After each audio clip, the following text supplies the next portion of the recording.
Buenas noches a todo el público asistente y a los doctores que nos acompañan en este importante evento. Vamos a dar inicio sobre las conferencias sobre Derecho Constitucional. A continuación, le cedo el uso de la palabra al doctor Raúl Ferrero Costa, presidente de la Academia Peruana de Derecho, quien va a moderar este importante panel. Adelante, doctor. Muchas gracias. Muy agradecido. Quiero comenzar por saludar a los conferencistas del día de hoy y a la vez también a LP Portal Jurídico. Nuestro agradecimiento por la colaboración que hemos recibido de ellos. La Academia Peruana de Derecho está muy reconocida por esa labor que han desempeñado. Y luego, naturalmente, a los 3 miembros de la Academia Peruana de Derecho que van a hacer uso de la palabra el día de hoy, tratando temas diferentes, pero todos son temas constitucionales. Así que sin más que eso, decirles que para la Academia Peruana de Derecho es un honor poder contar con tan buenos exponentes el día de hoy, y a la vez decirles que desde ya nos comprometemos a hacer estos eventos con cierta frecuencia, porque creemos que la Academia tiene que tener una proyección hacia el público en general, para demostrar y defender los temas constitucionales que son tan importantes el día de hoy y que están, desgraciadamente, como sustento jurídico del orden en el país, están siendo puestos en riesgo. Así que sin más detalles, le cedo el uso de la palabra al doctor Domingo García Belaunde, después hablará el doctor Ernesto Blume y seguidamente como final tendremos a Francisco Miro Quesada. Domingo tiene el uso de la palabra. Muchas gracias, presidente. Lo felicito por esta iniciativa de la academia. Nuestra academia tiene muchos años, pero nunca ha hecho este tipo de actividades por diversas circunstancias, evidentemente, ¿no? Y es bueno que se aproveche la oportunidad de la pandemia y de la crisis para poder hacerlo ahora.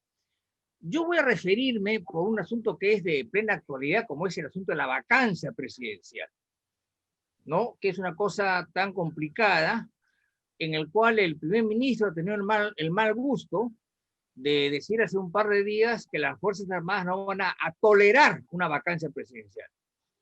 Me parece realmente un gesto de muy mal gusto, totalmente antidemocrático, y se ve que este caballero pues no conoce la Constitución.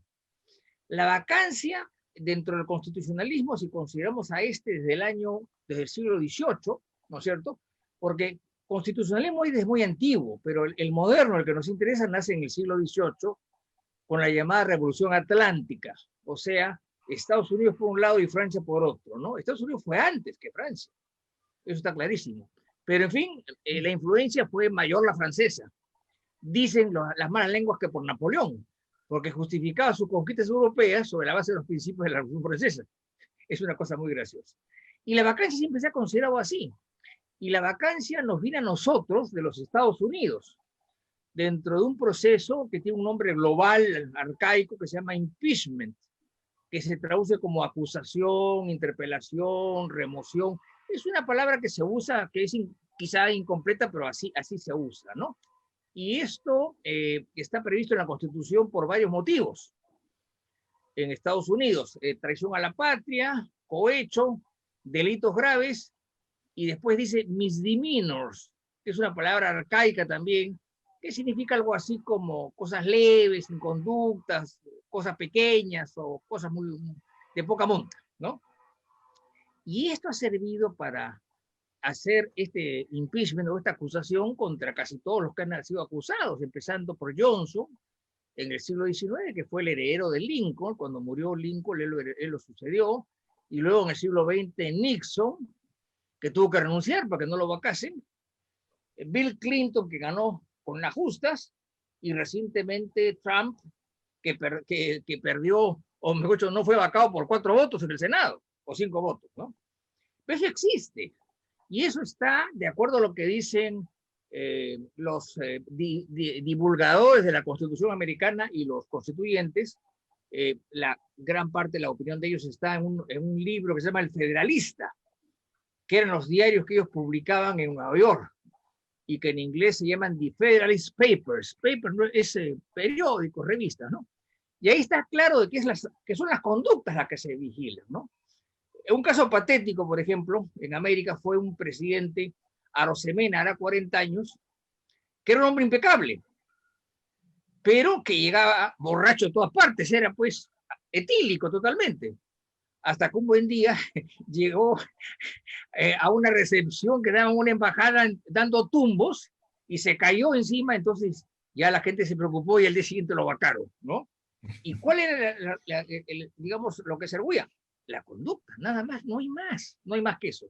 Entonces, este desconocimiento del origen, que dicho de paso se ha traducido a toda la América Latina con variantes desde el siglo XIX, porque la gran influencia que tuvimos a nivel constitucional en el siglo XIX fue básicamente Estados Unidos, en primer lugar, y luego Francia.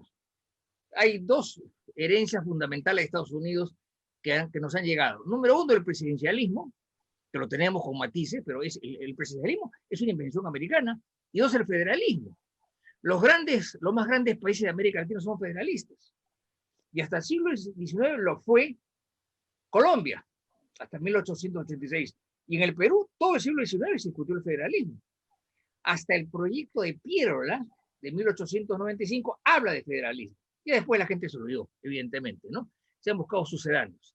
Entonces, yo entiendo que ha habido no solamente desinformación, porque este es un país en el cual la gente no lee, lamentablemente, los periodistas no se informan, claro, hay excepciones, evidentemente, ¿no? Entonces creen que la vacancia, que se lleva en un proceso muy breve, que está especificado en el reglamento del Congreso, la vacancia es un problema penal. Entonces, en la vacancia última, que no prosperó, distinguió penalista y hablar que no había imputación debida, que no estaba tipificado, una serie de cosas del proceso penal que no tienen nada que hacer. O sea, hay un total desconocimiento en nuestro mundo porque nunca ha sucedido, con lo que vamos a decir luego. Y luego también algunos creen que es un proceso civil, incapacidad civil, entonces hay que demostrarlo, y que eso viene del Código de Napoleón. Eso no es cierto. Todo esto nos viene de la herencia sajona, concretamente norteamericana. Y los Estados Unidos tomaron el impeachment, que es esta figura, a su vez de Inglaterra, que tenía otra modalidad totalmente distinta que no lo voy a mencionar. Entonces, en el siglo XIX, el impeachment se propagó en toda América Latina. Y hubo grandes traducciones de tratados norteamericanos que tradujeron impeachment como juicio político. Algunos lo alargaron, otros lo engrosaron y otros lo separaron. Por ejemplo, la vacancia por incapacidad moral está en un artículo aparte. Y el debate, el 7-9 y el 9-3, hay algunos voceros, como el caso de Lourdes Flores, Enrique Chino Soto, ¿qué cosa dicen? ¿Qué hacemos? El presidente está blindado en este país hace más de 100 años. ¿Qué hacemos si el presidente en la noche sale borracho y mata a 2 personas? No se le puede acusar, evidentemente. Es una inconducta, pues se le vaca. La Constitución dice que no se le puede acusar, pero no impide que se pueda investigar, que es el sofisma en la cual ha caído la fiscal de la Nación, que dice que no investigan al señor presidente hasta julio. No, se le puede investigar desde ahora.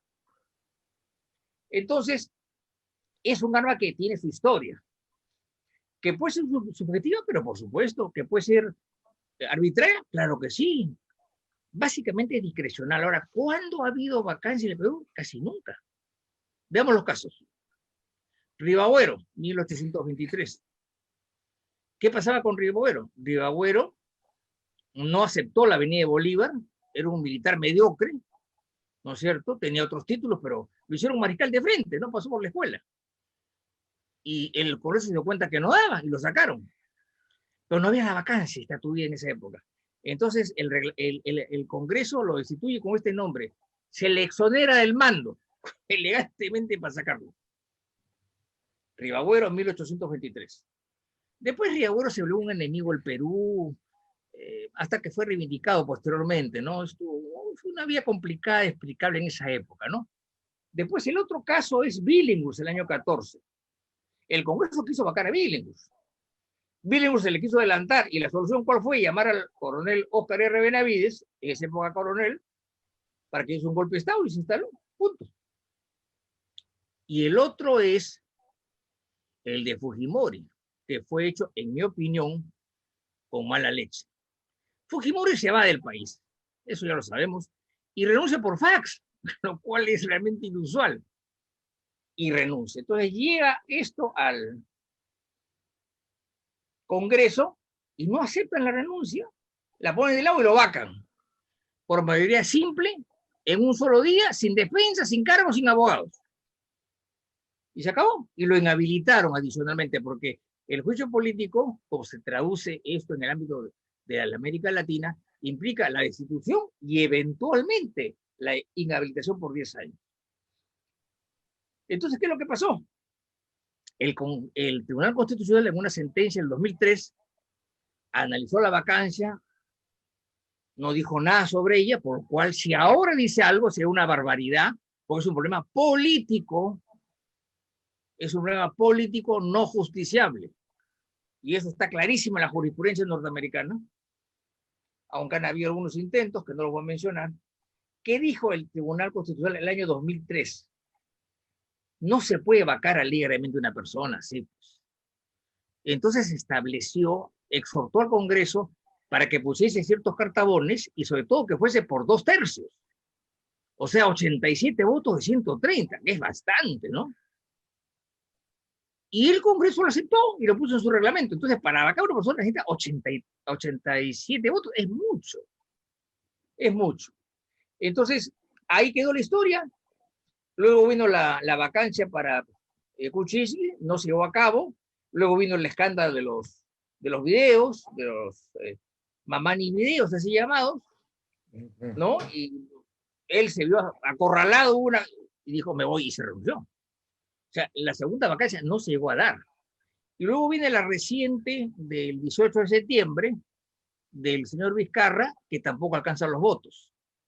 Ahora, lo más gracioso es que yo vi pues todo el desarrollo de la sesión, que fue larguísima, ¿no? Y a Vizcarra lo maltrataron de arriba para abajo, todos sin excepción. Y al final no votan por la vacancia. ¿Qué significa? Que en mi opinión lo que querían darle era una lección de comportamiento, nada más. Porque si hubieran querido, lo hubieran vacado. Y no se logró. Eso era lo que yo pensaba, por lo menos. Ahora, hay una nueva que se va a ver en noviembre, que no sabemos qué puede pasar. ¿No? Eso no va a depender de las Fuerzas Armadas, por más que el primer ministro se dé vuelta de campana, ¿no? Eso dependerá del número de votos. Y voy a cerrar esta intervención mía, que ya está en su tiempo, con una frase que la doctrina repite sobre el impeachment, que aquí se conoce como acusación constitucional o juicio político, ¿no? El año 1970 se discutía un impeachment en la Cámara de Representantes, o sea, diputados, por así decirlo, contra un juez federal. Porque esto va contra las altas autoridades, ¿no? Autoridades. Y había una cierta discusión, entonces Gerald Ford, que luego más tarde fue presidente de los Estados Unidos, dijo más o menos lo siguiente. Miren, señores, para votar a favor de que salga una persona, o sea, para declarar procedente un impeachment, necesitamos 2 cosas, nada más que 2. Primero, tener la convicción que ese señor no debe estar ahí, porque ha demostrado una inconducta, ha demostrado un parecer indecoroso, no merece representarnos, no merece estar ahí. 2, alcanzar los votos para sacarlo.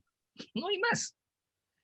Entonces, ese es un poco en esquema el problema de la vacancia, que es muy complicado, que aquí casi no se ha estudiado, porque no ha habido pues oportunidad de hacerlo, la doctrina lo pasó por encima, recién se está empezando a estudiar, y creo que es bueno difundirlo, sobre todo en la gente joven, que está muy entusiasmada con esto. Muchas gracias. Muy agradecido, Domingo, por esa exposición tan útil y tan bien informada, ¿no? Muchas gracias. Entonces, continúa con el uso de la palabra ahora Ernesto Blume Fortini.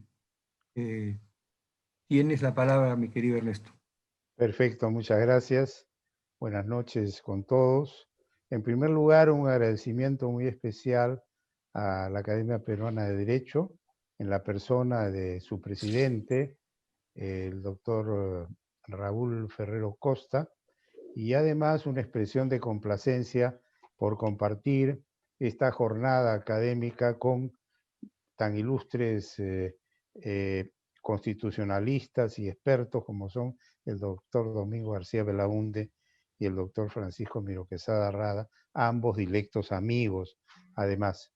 Me ha tocado un tema interesante que en puridad pertenece a las esferas del derecho penal, pero que ciertamente tiene una connotación constitucional desde que va a afectar el derecho a la libertad individual y sobre todo el derecho a la libertad individual en su variante de libertad personal, física o libertad locomotora, como también se le denomina.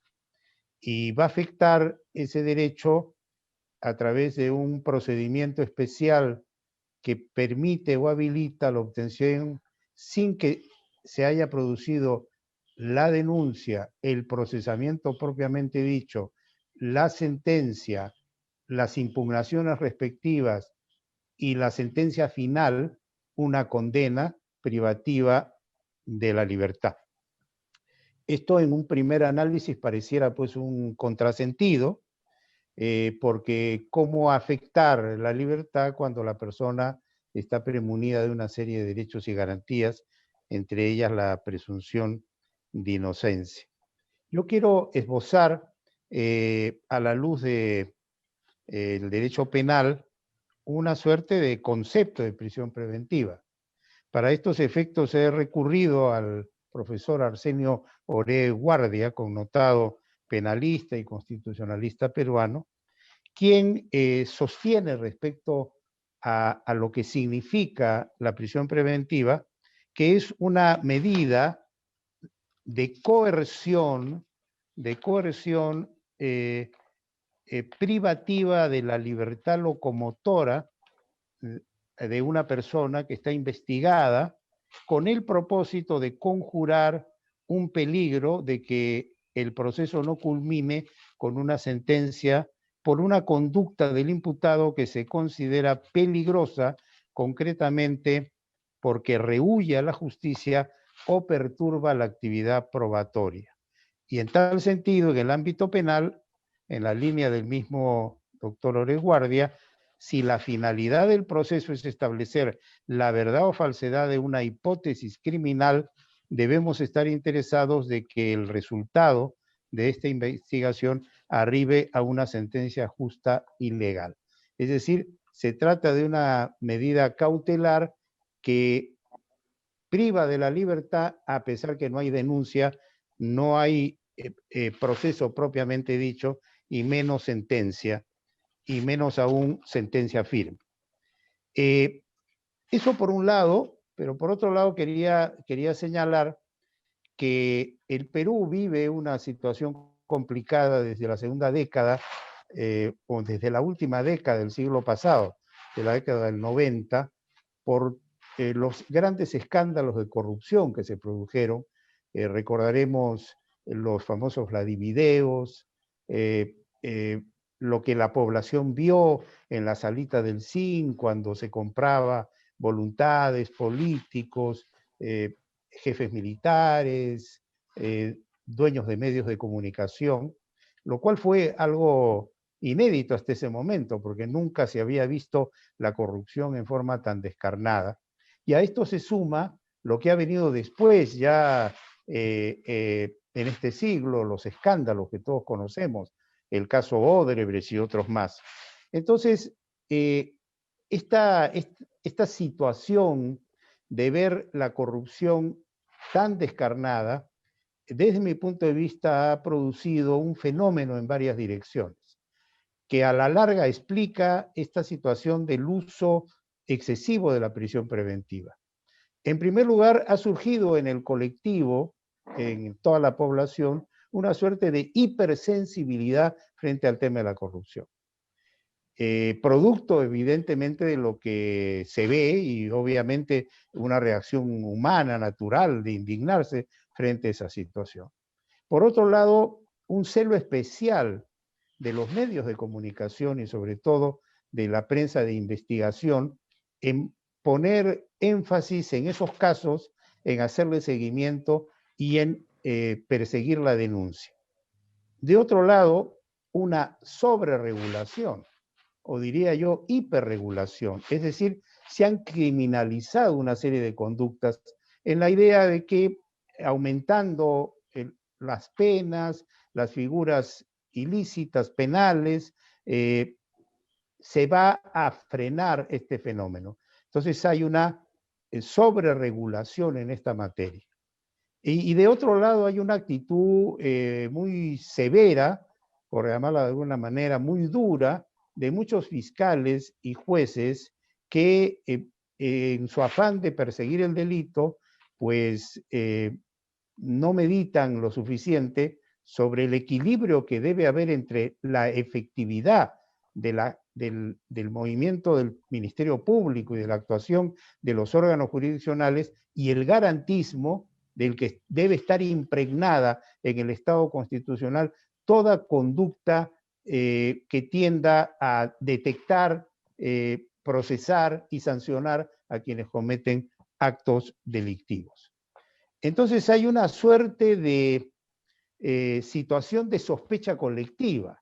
La sociedad peruana vive en duda permanente. Ha surgido una alarma que lleva a que todos duden de los demás y que obviamente la presunción de inocencia, por ejemplo, sea dejada de lado. Y esto sumado al hecho de que se ha instaurado también una especie de justicia mediática, en donde se pretende, por parte de algunos sectores de la población, imponerle a los jueces el sentido de sus resoluciones cuando un caso importante, un caso de interés público cae en sus manos. Y además de iniciar una campaña contra esos jueces para cuestionar cualquier decisión contraria a esa línea, a esa voluntad de quienes se consideran pues absolutamente dueños de la verdad. Por lo tanto, hay una situación delicada en cuanto a que en general la población está muy afectada y muy sensible frente a este tema de la corrupción.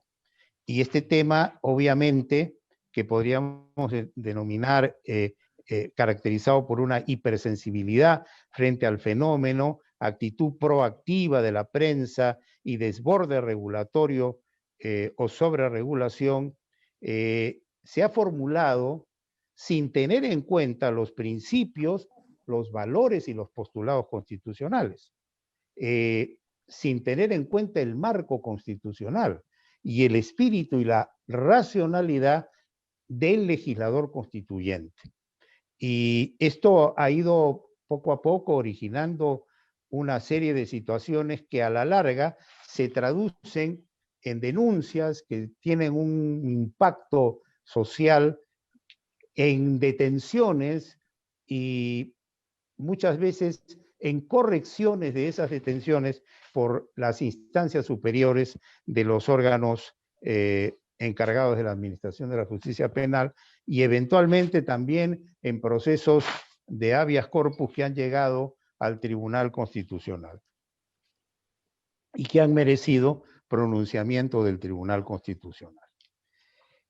Ahora bien, es evidente por todo lo que vemos a diario que esta figura de la prisión preventiva pues se ha desnaturalizado y se incurre en un uso excesivo de la prisión preventiva.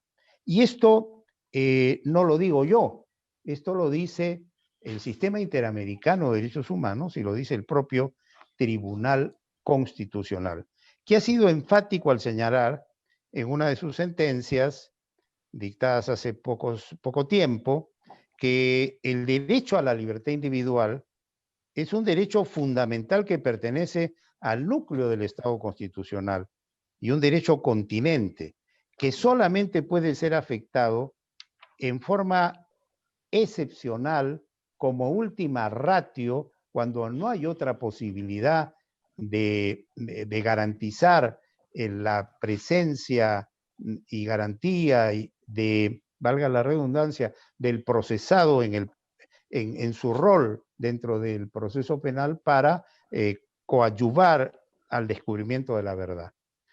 El artículo 901 del Pacto Internacional de Derechos Civiles y Políticos y el artículo 7, inciso 2 de la Convención Americana de Derechos Humanos reconocen a la libertad como un derecho de tutela internacional sujeto a restricciones excepcionales, debidamente establecidas en la ley y con arreglo al procedimiento preestablecido en ella. Es importante señalar en esta línea que el fundamento material del constitucionalismo moderno está presidido por los derechos fundamentales, y dentro de esos derechos fundamentales por el ejercicio de la libertad locomotora y la libertad individual en general, que es premisa para el ejercicio de otros derechos fundamentales. Es decir, una sociedad democrática, una sociedad constitucionalizada, no marcha si es que esa sociedad no garantiza plenamente y en el marco de todas las estimaciones procesales y principistas que esa persona sea respetada en el ejercicio de su libertad. La libertad entonces ocupa un lugar primordial en nuestro sistema de valores. Y esto se ha consolidado en la jurisprudencia del tribunal, que ha sostenido que la prisión preventiva es una regla de última ratio. Y siendo esto así, su viabilidad debe pasar por ciertos requisitos. Estos requisitos son la excepcionalidad, ser una medida limitada, siempre y cuando se dé la legalidad, se respete la presunción de inocencia, se actúe por una necesidad inevitable, se guarde la razonabilidad y la proporcionalidad. Y toda esta situación proscribe la arbitrariedad. Es decir, el espíritu de la Constitución no es que se detenga por detener, porque cuando se afecta la libertad de una persona, en puridad, así se trate de una medida cautelar, se está adelantando una condena. Y la pregunta es, ¿qué ocurre si detenida una persona y posteriormente procesada se determina que es inocente? ¿Quién resarce ese daño que puede haber destrozado la vida y el proyecto de vida de una persona cuando ha habido apresuramiento? La prisión preventiva está diseñada para casos extremos de bandas criminales, narcotráfico, terrorismo, trata de personas. Esa es la esencia de la prisión preventiva. Y casos en donde evidentemente hay elementos de corroboración, hay una serie de situaciones de pruebas indiciarias que van hacia un sentido, pero que a su vez han sido corroboradas objetivamente. Por eso el tribunal también ha señalado que cualquier medida que afecte la libertad individual debe exigir una motivación especialmente rigurosa. Hay un ingrediente de cualificación de la razón que lleva a la detención, a la prisión preventiva. Ahora bien, el tema que ha ocurrido en el Perú y que viene ocurriendo no es ajeno a los países básicamente de la región. Tanto es así que la Comisión Interamericana de Derechos Humanos ha emitido varios informes, además de los pronunciamientos de la Corte Interamericana que han ido en la misma línea, pero hay dos especialmente importantes. Un informe del año 2013 y otro informe del año 2017. Y voy a referirme a estos informes y voy a cerrar mi intervención. El primer informe se denomina informe sobre el uso de la prisión preventiva. fue elaborado el año 2013 en virtud de visitas in loco, o sea, en la localidad, en el lugar que hicieron por parte de la Comisión Interamericana de Derechos Humanos, y en este informe se dice que luego de comprobar el uso excesivo y abusivo de la prisión preventiva, la Comisión Interamericana emitió una serie de conclusiones. Voy a leer algunas de estas conclusiones con carácter ilustrativo.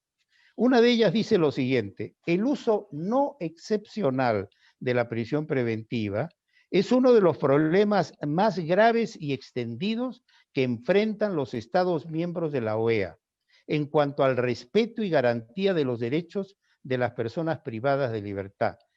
Y esto es muy importante, el uso excesivo o abusivo de esta medida es uno de los signos más evidentes del fracaso del sistema de administración de justicia y es una situación inadmisible en una sociedad democrática en la que se respete el derecho de todo ciudadano a la presunción de inocencia.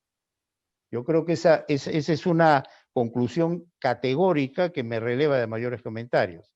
Luego señala, el sistema procesal penal en una sociedad democrática se funda en la primacía de la dignidad de la persona humana y en los derechos fundamentales que le son inherentes, entre los cuales se encuentra la garantía de la libertad personal, el derecho al debido proceso, presunción de inocencia, lo que se traduce en el derecho de toda persona a permanecer en libertad durante el proceso. Son una serie de recomendaciones, todas muy importantes, pero señala en otro punto algo que me parece también interesante. Se refiere no solamente a lo dicho, sino a los plazos de la prisión preventiva. Y en el Perú, el término o el periodo en que una persona puede estar en prisión preventiva y puede llegar hasta 36 meses, o sea, estamos hablando de 3 años privada de su libertad. Y agrega en este informe la Comisión Interamericana que es una distorsión del Estado de Derecho y del sistema de justicia penal el que se utilice la prisión preventiva como una suerte de pena anticipada o como una vía de justicia expeditiva previa a una sentencia emitida de conformidad con las normas del debido proceso. El hacer ver que una mayor utilización de la prisión preventiva es una vía de solución al delito y la violencia es una falacia comúnmente esgrimida desde el poder político. Sin embargo, no hay evidencia empírica alguna de que esto sea así. Y ya para terminar, ahora sí, luego la Comisión Interamericana, el año 2017, hace un nuevo informe. Ese nuevo informe tuvo por objeto verificar cómo habían ido las recomendaciones hechas en el 2013, es decir, si se habían implementado o no básicamente. Ese informe se denominó medidas para reducir la prisión preventiva, en donde ya en base a la constatación fáctica hacía una serie de recomendaciones más puntuales. Y era muy claro en decir que los estados deben adoptar todas las medidas tendientes a solucionar esta situación y no desnaturalizar el uso de la prisión preventiva.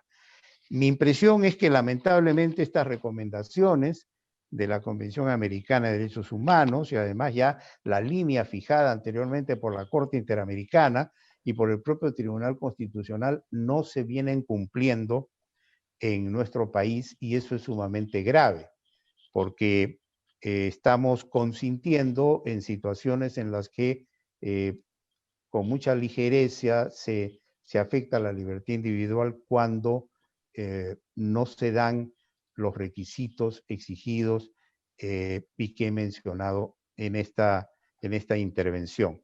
Yo estoy convencido que hay que luchar contra la corrupción y hay que luchar con máxima energía y decisión. Pero esa lucha tiene que ser constitucionalizada. Esa lucha debe ser enmarcada en la Constitución.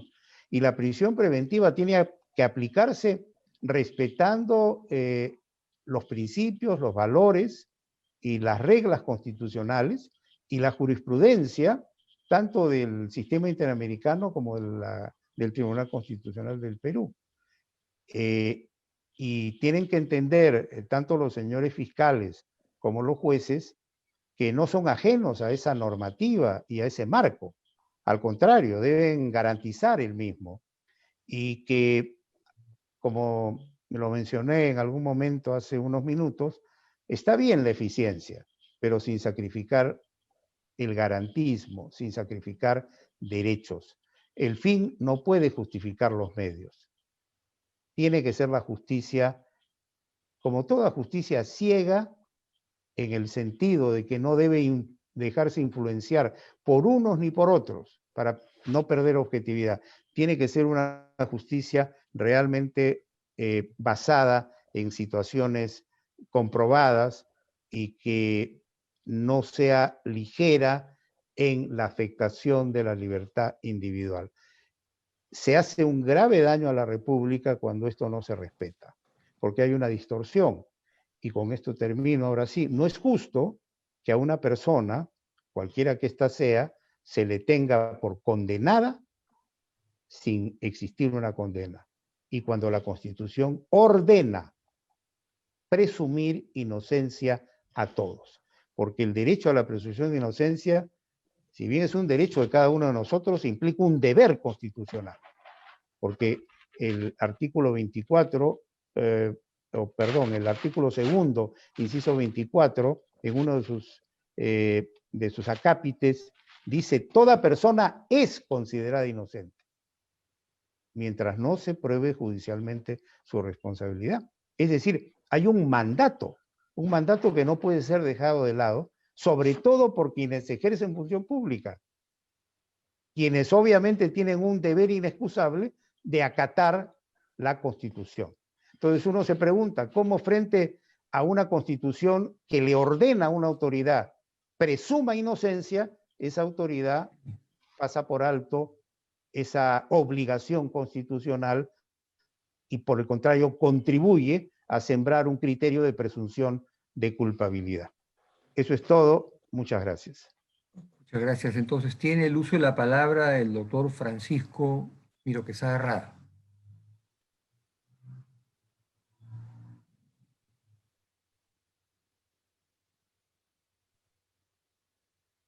No. No se le escucha. ¿Ustedes lo escuchan? Bien, muchas gracias Sí. Y además para mí es un placer compartir esta mesa electrónica con tan destacados docentes y juristas y muy buenos amigos, por supuesto. Pero ya que estamos hablando de la democracia directa, y voy a referirme al referéndum, al reciente referéndum, sin previamente no hacer algunas explicaciones sobre las modalidades y los tipos de referéndum. El hecho que la Academia Peruana de Derecho se haya expuesto por primera vez ante la opinión pública por esta modalidad virtual me ha hecho recordar una frase de mi abuelo, Óscar Miro Quesada Raxo, ya que son ustedes también profesores universitarios. Él decía: si el pueblo no puede ir a la universidad debe ir al pueblo. Y esto, qué mejor que precisamente Internet, que nos permite participar directamente, ya sea por esta vía electrónica, por supuesto. Mi exposición va a tratar sobre 3 puntos muy específicos, sobre la base de una pregunta en relación al último referéndum que hemos tenido y que fue convocada o convocado, perdón, entre comillas, por el presidente de la República. ¿Es o no esta convocatoria constitucional o es inconstitucional? Eso es lo que queremos ver, pero eso lo vamos a ver al final. Y por otro lado, también, ya esto lo ha señalado Domingo García Belaúnde y Ernesto Blume, lo deduzco de sus exposiciones, de que hay un conflicto hace tiempo en el país entre la política, o sea, la voluntad política y la norma constitucional. Y que en muchos casos la voluntad política se impone a la norma constitucional. Si bien es cierto, como bien leí la otra vez un artículo de un especialista, el actual Tribunal Constitucional ha puesto un poco la casa en orden, por así decirlo. A pesar de todo hay resquicios políticos que conflictúan a la Constitución y que muchas veces, pues la Constitución queda en ese espacio semántico que dice Lowenstein, porque sus normas no se aplican, o en todo caso, como decimos en el Perú, se le saca la vuelta a la norma constitucional. Cuando nosotros hablamos de referéndum, encontramos que hay una gran variedad. Por ejemplo, el referéndum preconstituyente, que es lo que acaba de suceder ayer en Chile. Algunos países ya lo han utilizado en América Latina. Colombia, para la reforma, para la constitución, la actual, la vigente, cuando fue reformada, creo que me parece en los años 90. Ecuador, lo ha utilizado Venezuela, Bolivia y ahora Chile. Es decir, que se le pregunta al pueblo si quiere o no una asamblea constituyente, para que después, si el pueblo dice sí, pues se convoca a asamblea constituyente, el pueblo elige a los miembros de la asamblea constituyente, se elabora la constitución y nuevamente hay una consulta. Es decir, esa segunda consulta se llama referéndum constituyente. Es decir, una consulta hecha por una asamblea constituyente. La tercera modalidad es el referéndum constitucional, cuando se somete a consulta popular la reforma total o parcial de una constitución. Tenemos el referéndum legislativo, cuando hay consulta popular sobre normas, cualquier tipo de norma. Referéndum administrativo es un caso raro, ¿eh? En este tipo de consulta solamente se da en algunos estados de la Unión Americana y en algunos cantones suizos. Es decir, que hay normas administrativas que son consultadas al pueblo. En el caso de Suiza es un caso especial porque Suiza, como bien dice Sartori, es una democracia de referéndum. Se consulta en Suiza prácticamente todo, salvo 2 o 3 aspectos que tienen que ver con derechos humanos y con normas de tipo financieras, normas de tipo tributarias, que también lo recoge nuestra Constitución. O sea, no todo se consulta en Suiza. En Suiza se consulta, por así decir, el 95%. Pero ahí queda un 10% que se protege, o sea, se protege los derechos humanos porque, por ejemplo, no se va a consultar, pues, si debe de aceptarse o no la vacuna para el COVID, ¿no? Cuando es una necesidad que tiene que ver con la vida de las personas. Entonces, cosas de ese tipo, protección de las personas. En segundo lugar, el referéndum estadual, eso pasa en los estados federados, son consultas para los ciudadanos de normas estaduales, los que viven en los estados. Hay un referéndum de arbitraje, eso es muy interesante, cuando el pueblo se pronuncia para decidir sobre conflictos entre los poderes públicos.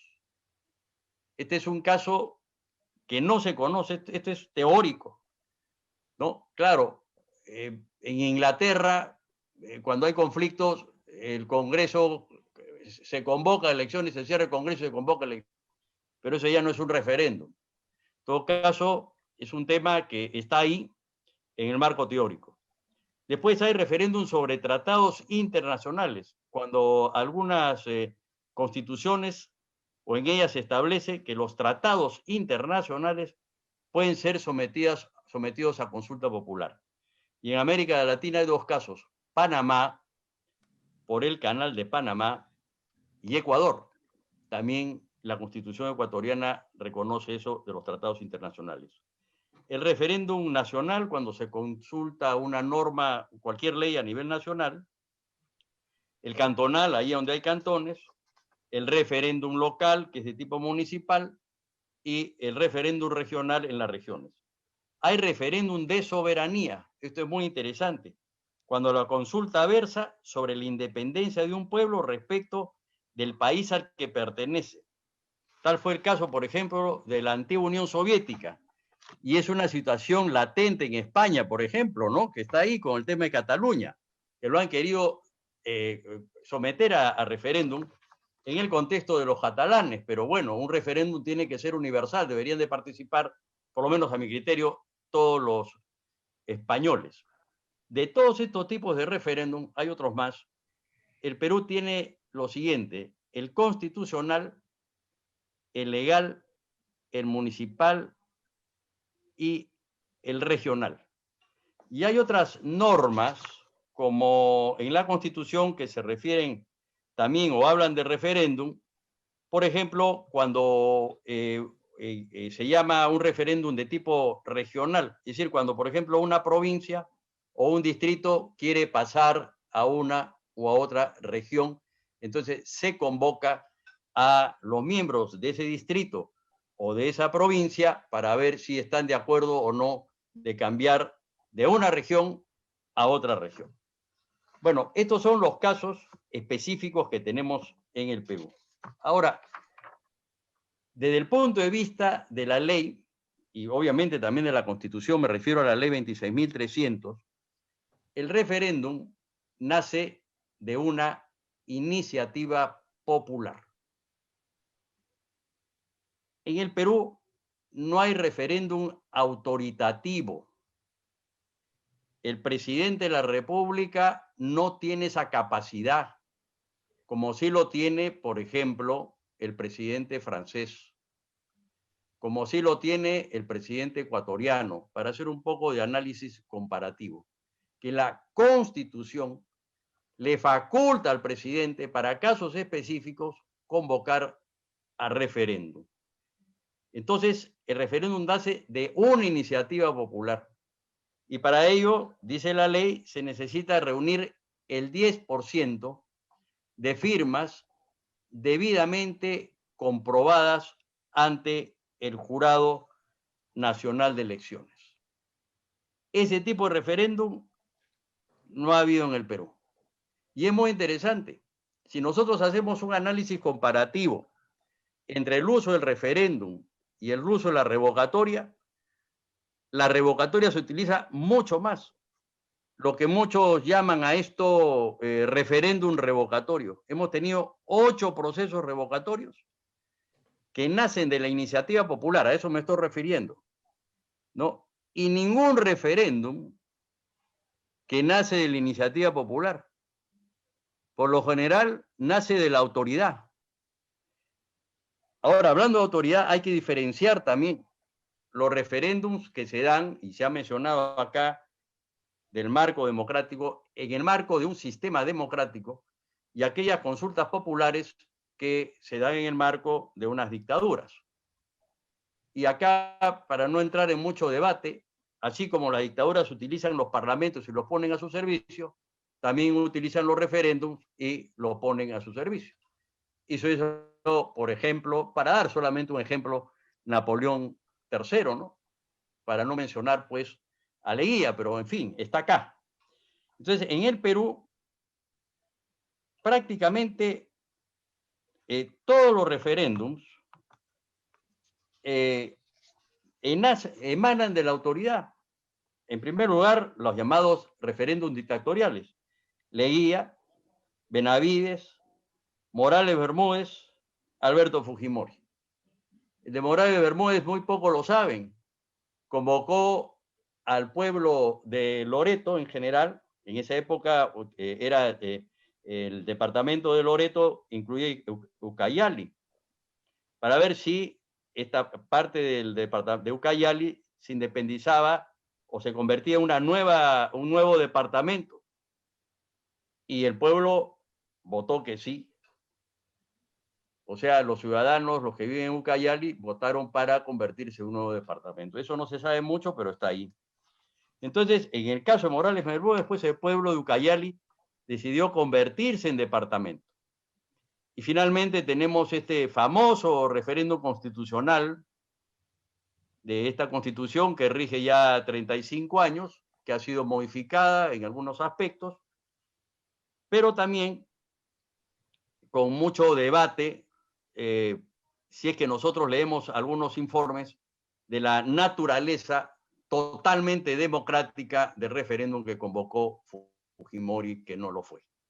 Puesto que en caso de Fujimori es un poco decir el gato de despensero, ¿no? O sea, convoco una asamblea constituyente, pero yo me quedo acá y me voy a quedar eternamente en el poder hasta que sucedió lo que sucedió. Tenemos en este siglo 2 referéndums, y estos 2 referéndums son durante la época de Toledo y durante la época de Humala.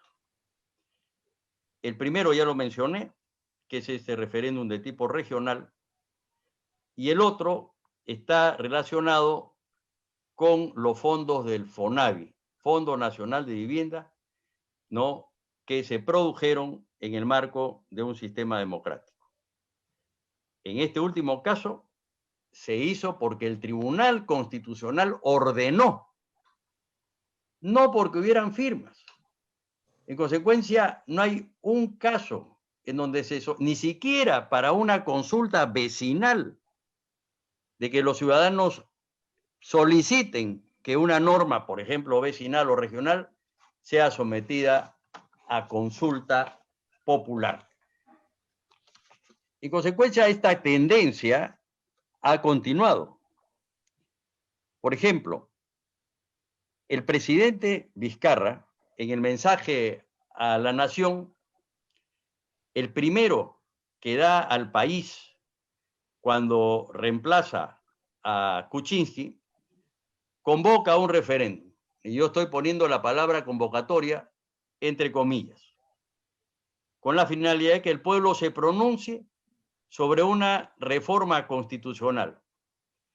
Esta reforma constitucional versaría sobre cambios en la composición y en la estructura del Consejo Nacional de la Magistratura, cuyas funciones y responsabilidades y atribuciones están fijadas en el capítulo 10 de la 10º de la Constitución. Como se sabe, este Consejo se encarga de la selección y el nombramiento de los jueces y fiscales. En consecuencia, ese fue el primer tema. ¿Qué cosa es lo que aceleró esto? Ernesto Blum me ha hablado de la corrupción. Precisamente un caso de corrupción que todavía está en proceso, conocido como el caso de los cuellos blancos, donde participan magistrados tanto de Lima como del Callao. Entonces, el tema aquí es una consulta popular, en el fondo, para que el pueblo se pronuncie sobre el cambio de una estructura muy importante, porque este consejo se encarga de la selección y el nombramiento de los jueces y fiscales. Y esto es fundamental. Entonces, lo que se plantea es el cambio de nombre. Y bueno, las atribuciones tienen las mismas características. Y el tema es que para que una institución funcione bien, no se trata de un cambio de nombre, sino que evidentemente primero hayan personas honorables que conduzcan rectamente la Constitución y que existan mecanismos que permitan que esta Constitución también sea operativa. Entonces, ese fue el primer tema. Pero además de ese tema, se plantearon 3 más en ese referéndum. Primero, el retorno a la bicameralidad, que al comienzo la mayoría de la ciudadanía estaba a favor. la no reelección de los congresistas y el financiamiento de los partidos políticos. Eso fue lo que se planteó. Y en consecuencia, esta decisión fue una iniciativa del presidente de la República. O sea, utilizó su derecho de iniciativa, puesto que esto no había sido pedido por la ciudadanía. Presenta el proyecto al Congreso, el Congreso lo debate con unas que otras modificaciones y eso genera un conflicto. Esas modificaciones generan un conflicto entre el presidente de la República y el Congreso. Tanto es así que se llegó al extremo de que el presidente propuso una cuestión de confianza. Si no se hacían las preguntas, o sea, las propuestas, de acuerdo a lo que él quería. O sea, que no aceptaba que el Congreso le cambiara ni un punto ni una coma, sino que el Congreso aceptara precisamente lo que él quería. Y eso hizo que el presidente, por la influencia que tiene un presidente de la República en el país, porque este es un país presidencialista, opinara en contra de la bicameralidad, el cual influyó para que la corriente que al comienzo era favorable a la bicameralidad variara. Y esto afectó la necesidad, a mi manera de ver, de que el Perú necesita tener 2 cámaras. Pero el tema, más allá de este debate político, tiene que ver con un aspecto fundamental y está en la convocatoria. ¿Quién debe de convocar a referéndum? ¿Qué dice el artículo 118 de la Constitución? En su inciso 5. Puede convocar, dice que el presidente puede convocar a elecciones para presidente de la República y para representantes al Congreso, así como para alcaldes y regidores y demás funcionarios que señala la ley. En ningún inciso de este artículo mencionado, que está relacionado con las atribuciones del presidente de la República, y ello porque los ciudadanos son los únicos que pueden solicitar referéndum, y para esto se dirigen al Jurado Nacional de Elecciones. Eso no lo dice la Constitución, pero eso está en la ley 26.300. En este caso, ¿quién es el que convoca? El que recepciona la solicitud de referéndum. Y quien recepciona la solicitud de referéndum, de acuerdo al artículo 44 de la Ley de los Derechos de Participación y Control Ciudadanos, es el Jurado Nacional de Elecciones. Y señala así tajantemente, textualmente, la convocatoria a referéndum corresponde efectuarla a la autoridad electoral. Que sepamos, el presidente no es una autoridad electoral. En plazo no mayor de 4 meses, después de acreditadas las respectivas iniciativas. En consecuencia, la convocatoria, entre comillas, del presidente de la República, a mi manera de ver, es improcedente porque viola la Constitución. Ahora bien, ¿puede haber un contraargumento? Sí, vamos a ver.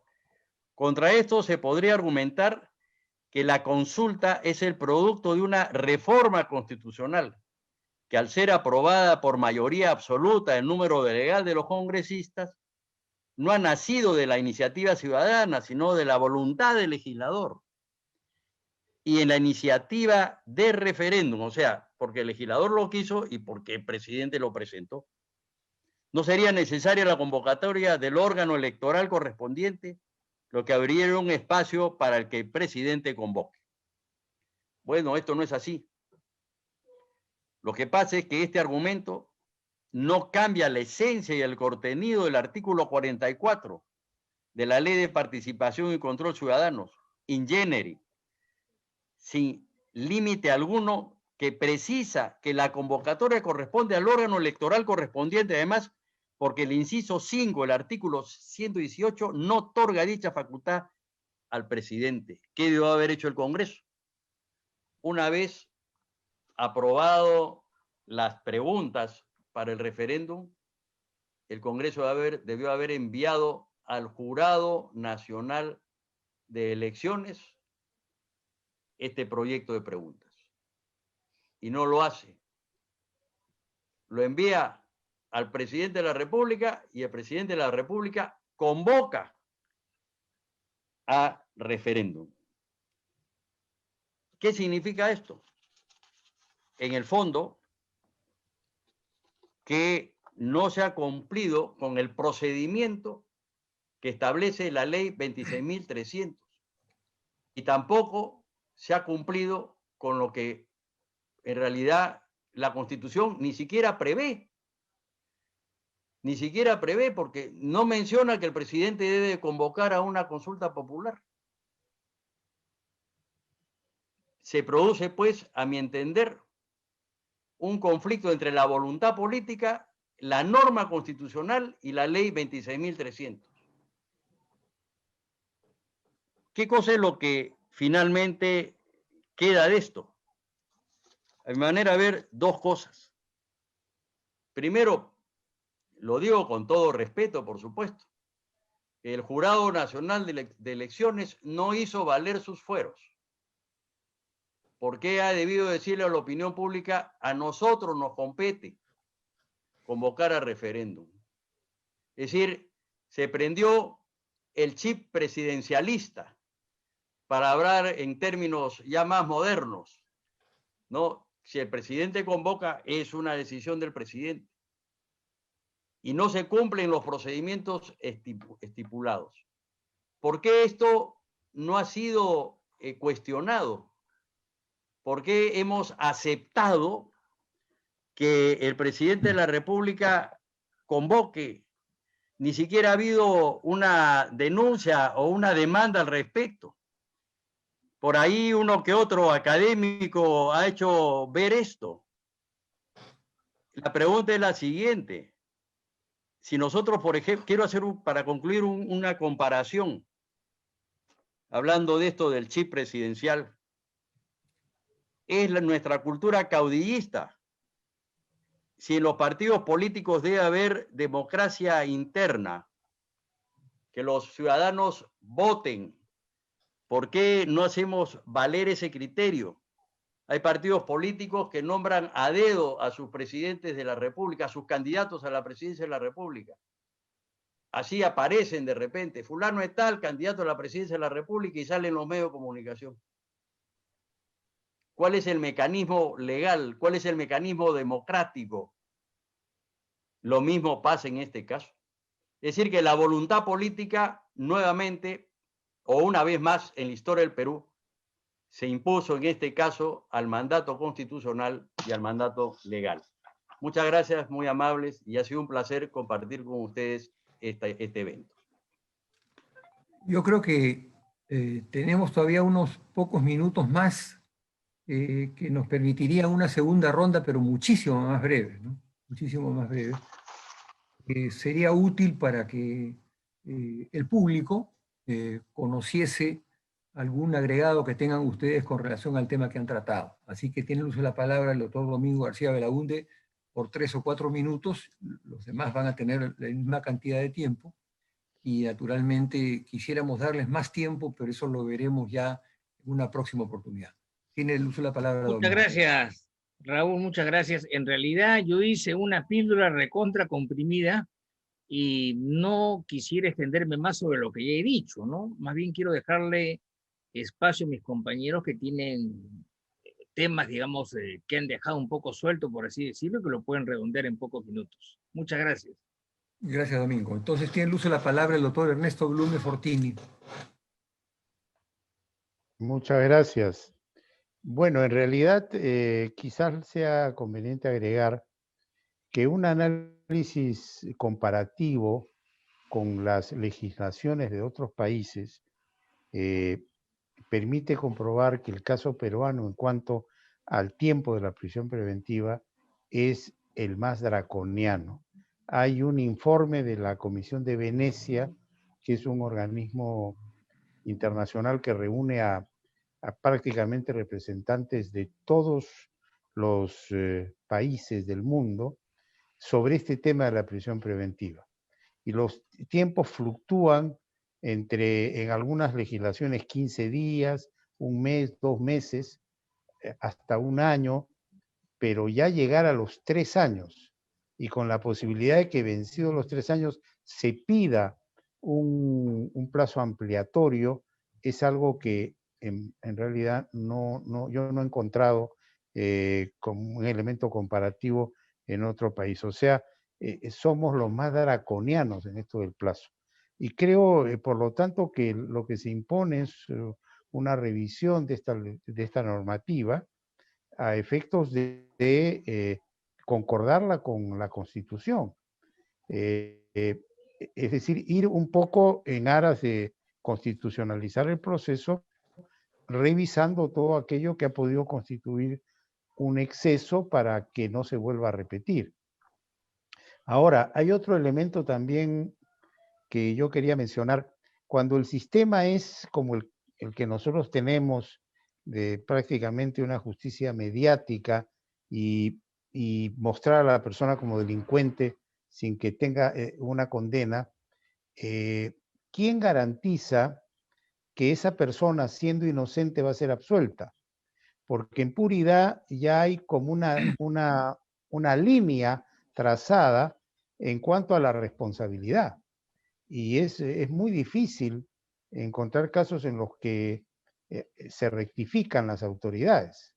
Normalmente hay digamos, una suerte de espíritu de cuerpo corporativo en donde esto no tiene que estar expreso, pero hay una suerte en las personas de proteger la institución, proteger a los colegas y destruir esa situación para que impere la presunción de inocencia y se logre la absolución, es algo muy complicado y habrá que ver a futuro, porque a raíz de todos los casos que tenemos últimamente, uno se pregunta, ¿y si en realidad tuvo error en el Ministerio Público? Si esa persona era inocente, después de todo este espectáculo que hemos visto, ¿será capaz el Poder Judicial de absolver?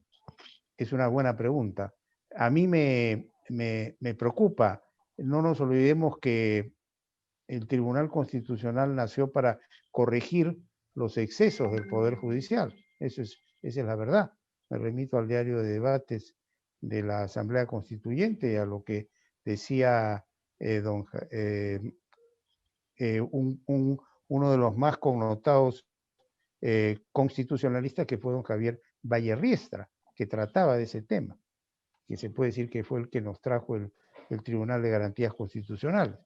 Entonces, yo hago votos para que nos serenemos todos y la cosa se vaya reenrumbando por donde corresponde, para no hacer pues una justicia paralela que a la larga implique una situación bastante difícil de revertir en aras de una justicia real, que debe ser una justicia ciega, en el sentido de no dejarse influenciar, acorde a lo actuado en el expediente, a las pruebas presentadas, respetuosa de la presunción de inocencia, del debido proceso, de la tutela procesal efectiva, y se logre pues absolver a quien es inocente y condenar a quien es culpable. Muchas gracias, doctor Blume. Tiene unas palabras finales el doctor Francisco Miro Quesada. Sí, muy breves. En primer lugar, yo mencioné que el referéndum está en diversos artículos de esta Constitución. Es la primera Constitución donde se incorporan las instituciones de la democracia directa, salvo el derecho de iniciativa popular que estaba en la Constitución del 79, por una tendencia y una corriente que se da en los años 80 que es favorable hacia la participación ciudadana. Pero evidentemente esta participación ciudadana debe de encauzarse en los marcos legales, que esos son los referéndums democráticos. Creo también que se podría conversar, por no decir discutir, porque no necesariamente debe discutirse eso. De mi particular punto de vista, mucho se habla de que la política peruana es populista. Eso es cierto. El populismo empieza con la República. Y de repente por ahí uno que otro virrey, como el virrey Amat, por ejemplo, también fue populista. No sé, no he estudiado la dinámica populista de repente de los virreyes. Pero también no podemos olvidar que la política peruana es muy elitista. Está muy cerrada y solamente algunos sectores, por diversos factores de orden cultural, económico, social y por las diferencias sociales que hay en el país, han actuado, han participado en política, han tomado decisiones al margen de la participación ciudadana. Y la democracia también distribución del poder. Entonces, ¿cómo hacemos para que este poder se distribuya más en nuestra sociedad a fin de que podamos acercarnos al principio de igualdad, que es un principio fundamental de la democracia? Pienso que para esto, entre otras cosas, algunas normas por mandato constitucional deberían de ser convocadas a consulta popular. Pero normas muy importantes, por ejemplo, me refiero a leyes orgánicas. A ver, nosotros somos personas de universidad.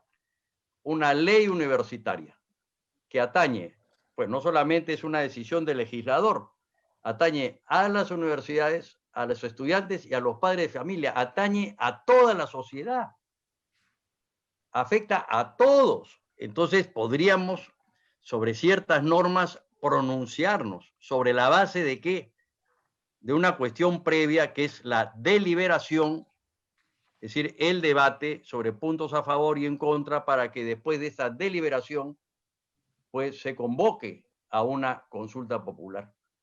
Por ejemplo, pienso yo, una ley orgánica del Poder Judicial.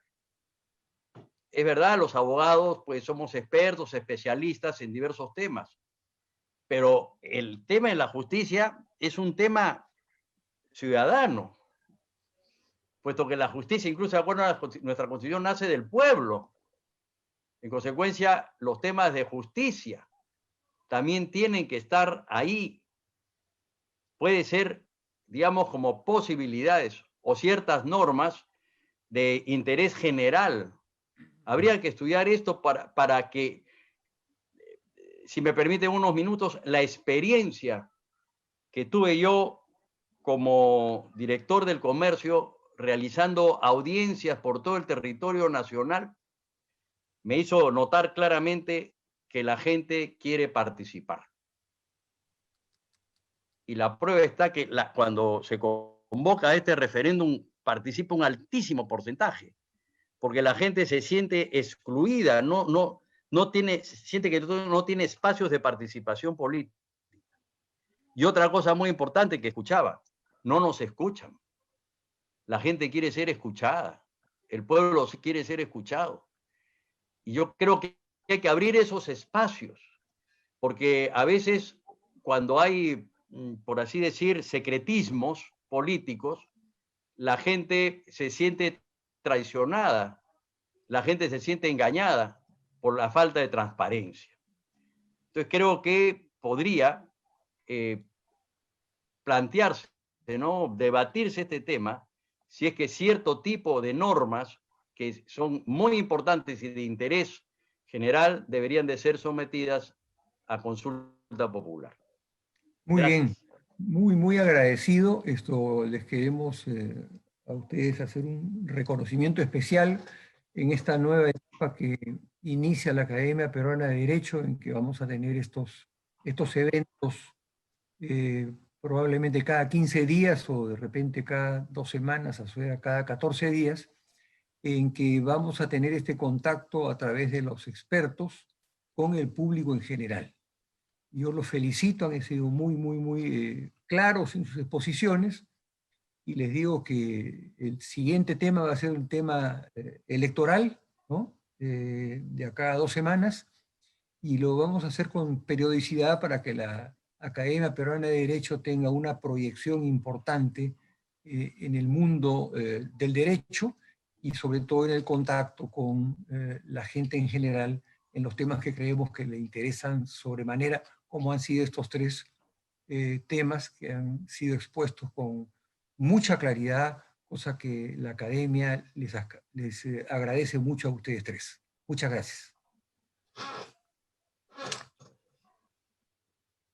Muchísimas gracias, doctores, por su brillante participación y agradecemos a todos los asistentes. Esperamos volvernos a encontrar en una próxima ocasión y aprovechamos para invitarlos a seguirnos en nuestro Facebook oficial como Academia Peruana de Derecho _página oficial.